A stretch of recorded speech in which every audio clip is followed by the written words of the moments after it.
Salam dostlar, bugün sizinle yine bir food draftla karşınızdayıq. Ümid edirəm ki, keçən dəfəki kimi olmayacaq bu. Yəni finala qədər yüksəlib udacağıq. Baxaq əlimizdən nə gəlir. İnşallah kapitanların içində Ronaldo çıxar. Çıxmadı. 91'lik Bale çıxdı. Biz də Bale'i götürəcəyik. Lewandowski. Qəşəng oyuncular çıxır, amma bu xətt yaşıl olmalıdır ki, yəni bunlar bir-birləri ilə yəni eyni ligdən olmalıdırlar ki, bunlar bir-birləri ilə daha yaxın dost olsunlar, daha yaxın olsunlar, bir-birlərini tanısınlar. Ona görə də biz bunlara uyğun seçməliyik, amma yoxdur bunlara uyğun. Biz Türk'ü götürəcəyik. Məncə bundan başqa bir uyğun olan futbolcu olmayacaq. Bu var. Bu 20 verir kimyanı. Bu da 20 verir. Bəs bu 20 verir. Mən bunu götürəcəm.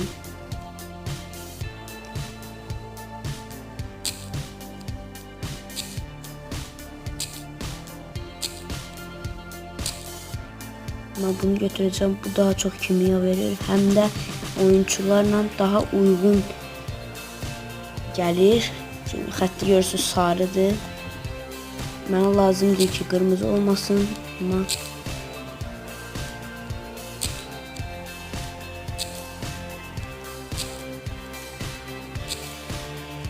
ben həmişə bunu oynayanda bu aşağıdaki İlk 11 yok. Bakmayacağım, bir şeyini götüreceğim.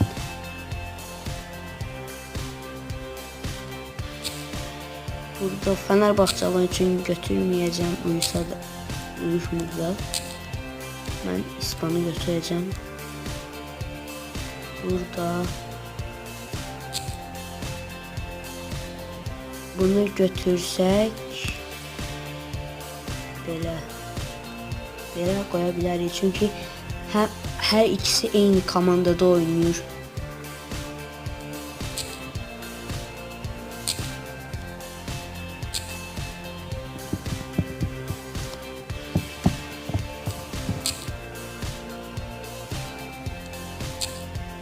Bu oyuncu uygun gelir.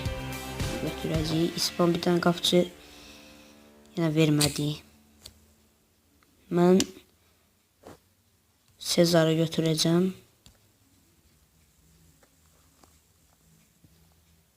Ben burada Muslera'nı kapıya salacağım. Muslera Türkiye'de oynuyor. Hem de benim sevdiğim komandanın kapısıdır. Ona göre onu götürürüm. Bunu götüreceğim. Bundan bunu değişsek kimya eyni kalır. Bununla bunu değişsek kalsın hamı eyni yerinde. Burada ben İspan götüreceğim. Görək nə çıxır. Ben Pirlo'nu götüreceğim. İspan yoktu.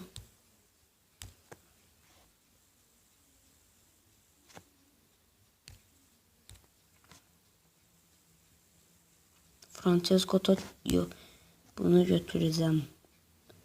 Ben bu bura qəşəng.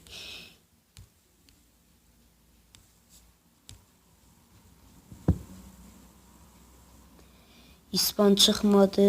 Mən əlimdəydi. Alabanı götürəcəkdim. Sanchez'i götüreceğim. İspan Thiago çıktı.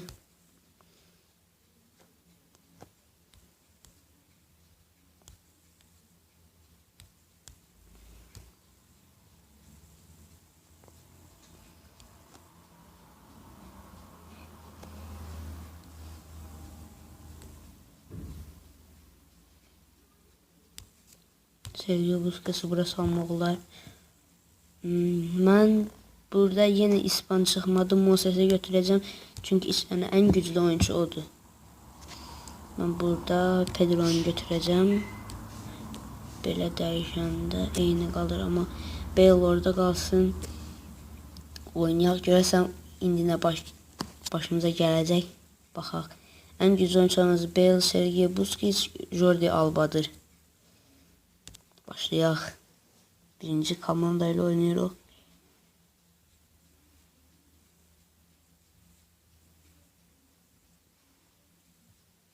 Bir 0 utduq. Son dəqiqədə Thiago bir gol vurdu. Susaeta uduzduq.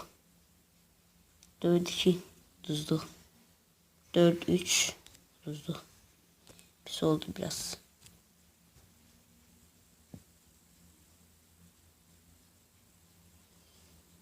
Bunun üstündən yazıb, yəni bu oyuncu məndə təzə çıxır. Joan Fram çıxdı, pis deyil, yaxşıdır.